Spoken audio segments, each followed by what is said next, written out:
Welcome back.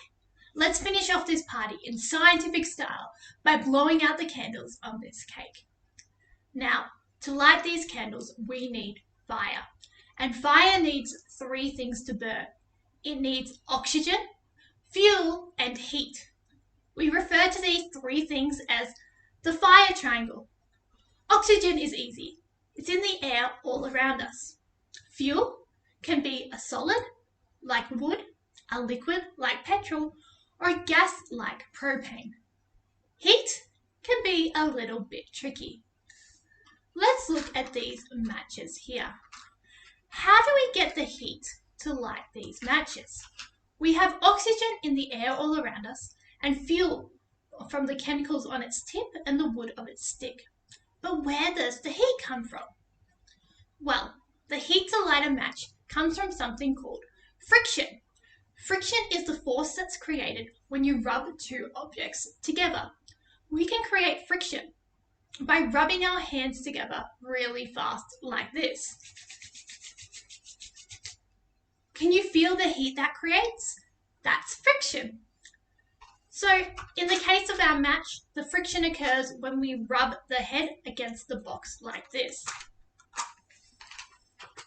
Now, our fire triangle needs oxygen, fuel, and heat to burn. But when we remove one of these things, we stop the fire. So what am I removing when I blow out my match?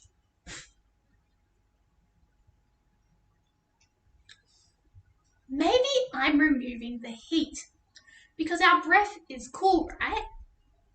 Well, blow on your hand and tell me if your breath really is cool. It's not that cold, is it? So maybe we're not removing the heat when we blow out our candle. So maybe we're removing the oxygen. This is because when we breathe out carbon dioxide gas. And carbon dioxide gas is heavier than oxygen. So that means that carbon dioxide gas can smother a fire.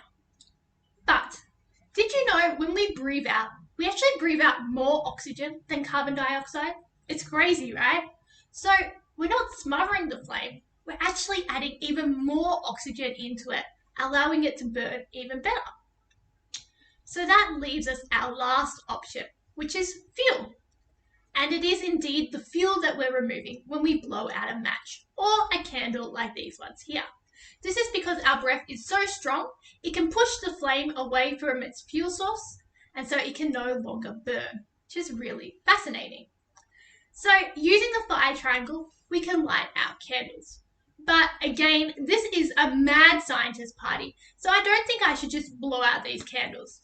I think we should do a science experiment that allows us to put out our candles in a really cool way. And it's one that you might have seen a little bit early on in our video series. To put out our candles today, we're going to be using carbon dioxide gas. Because carbon dioxide gas is heavier than oxygen, it can remove that oxygen from the fire triangle and put out our fire. We're going to be making carbon dioxide gas using our favorite ingredient, baking powder.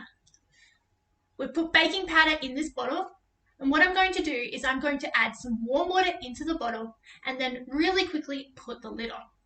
Once those bubbles all form, I'm going to give the bottle a bit of a shake, and then I'm going to pour the bottle over these candles, and I want you to watch really carefully what happens. Let's get to it.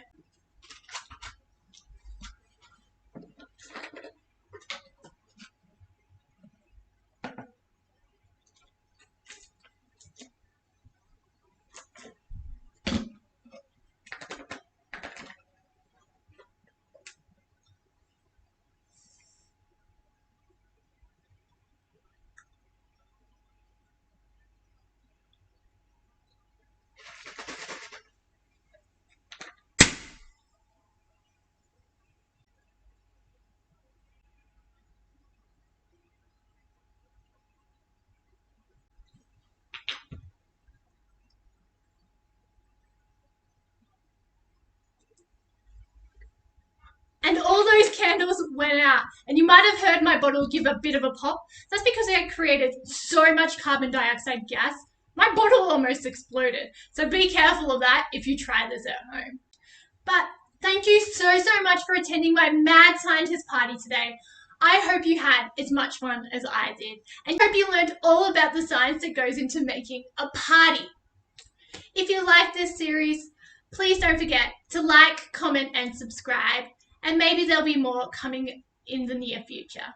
Thank you so much for watching. I've been Melissa. Goodbye!